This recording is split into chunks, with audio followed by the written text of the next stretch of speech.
नमस्कार।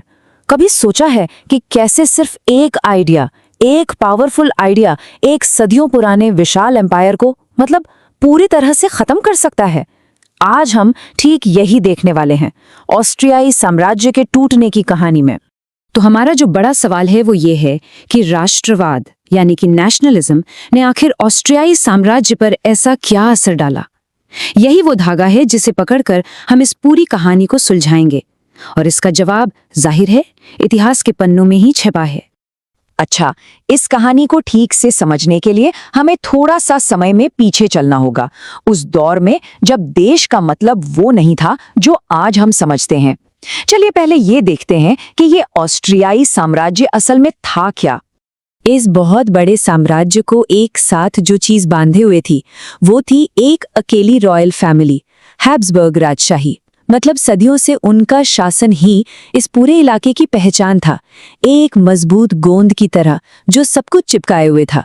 इस साम्राज्य की सबसे बड़ी खासियत, और शायद यही इसकी सबसे बड़ी चुनौती भी थी, वो थी इसकी जबरदस्त डाइवर्सिटी। ये कोई एक राष्ट्र नहीं था, बल्कि ये हंगेरियन, चेक, स्लाव और न जाने कितने ही अलग अलग एथनिक ग्रुप्स का एक विशाल मिक्सचर था, जो सबके सब एक ही झंडे के नीचे रहते थे। लेकिन फिर यूरोप की पॉलिटिक्स में एक नई, कह सकते हैं कि एक क्रांतिकारी शक्ति का उदय हुआ, जिसने इस पूरे मल्टी एथनिक बैलेंस को हमेशा के लिए बदलने का दम रखा। ये आइडिया हवा में एक चिंगारी की तरह था जो पूरे यूरोप में बहुत तेजी से फैल रहा था, एक ऐसा विचार जिसमें दुनिया के नक्शे को फिर से खींचने की ताकत थी। इस पावरफुल आइडिया को हम राष्ट्रवाद के नाम से जानते हैं। इसका मेन प्रिंसिपल ये था कि लोगों की पहचान उनके राजा से नहीं, बल्कि उनकी एक जैसी भाषा, कल्चर और नस्ल से होनी चाहिए। तो बस अचानक से पहचान एक हैब्सबर्ग नागरिक होने से ज्यादा एक हंगेरियन, चेक या स्लाव होने की हो गई, और इसने वफादारी यानी लॉयल्टी का पूरा समीकरण ही बदल दिया। अब लोगों का दिल सम्राट के लिए नहीं, बल्कि अपने लोगों के लिए, अपने कल्चर और अपनी विरासत के लिए धड़कने लगा था। और बस यहीं से टकराव का स्टेज तैयार हो गया। एक तरफ थी साम्राज्य के लिए सदियों पुरानी वफादारी, और दूसरी तरफ थी अपनी नई नेशनल आइडेंटिटी के लिए एक जबरदस्त जुनून। यहाँ दो बिल्कुल अलग दुनियाएं टकरा रही थीं। राजशाही का लक्ष्य एकदम साफ था, सम्राट के नीचे पूरे एम्पायर को एक रखना।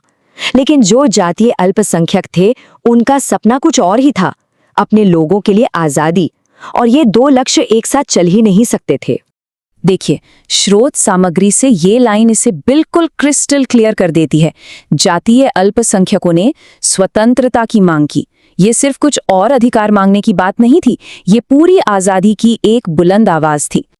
तो टकराव का रास्ता तो जैसे तय ही था। हुआ ये कि सबसे पहले अलग अलग ग्रुप्स ने आज़ादी के लिए आवाज़ उठानी शुरू की। अब जाहिर है इससे इन ग्रुप्स और राजशाही के बीच टेंशन बढ़ गई, और जैसे जैसे ये टेंशन बढ़ती गई, साम्राज्य की जो सेंट्रल पकड़ थी ना, वो कमज़ोर होती चली गई, ठीक वैसे ही जैसे एक पुरानी दीवार में दरारें पड़ जाती हैं। और इस बढ़ते तनाव और कमज़ोर होती पकड़ का आखिरी नतीजा क्या हुआ? साम्राज्य का विघटन। वो पूरी तरह बिखर गया। वर्ल्ड वॉर 1 वो आखिरी तूफान था जिसने इस कमजोर हो चुके ढांचे पर आखिरी चोट की।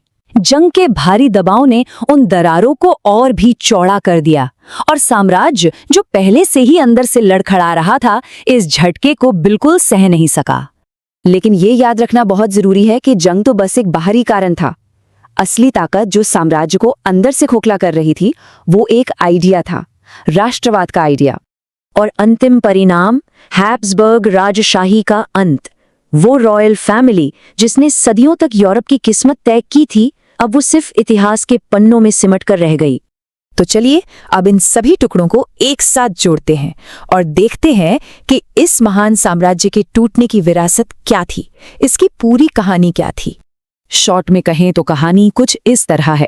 एक विशाल मल्टी एथनिक साम्राज्य था, फिर राष्ट्रवाद का विचार आया जिसने लोगों के दिलों में नई लॉयल्टी पैदा की। इन लॉयल्टीज ने आज़ादी की मांग को जन्म दिया, जिससे टेंशन पैदा हुई। इस टेंशन ने साम्राज्य की नींव को कमजोर कर दिया, और आखिर में वर्ल्ड वॉर 1 की आग में ये साम्राज्य हमेशा के लिए बिखर गया। और ये हमें एक बहुत गहरे सवाल पर लाकर छोड़ देता है। आखिर कब एक विचार, एक आइडिया इतना शक्तिशाली हो जाता है कि वो एक पूरे के पूरे साम्राज्य को भी तोड़ सके? ये एक ऐसा सवाल है जिसकी गूंज आज भी हमारी दुनिया में सुनाई देती है।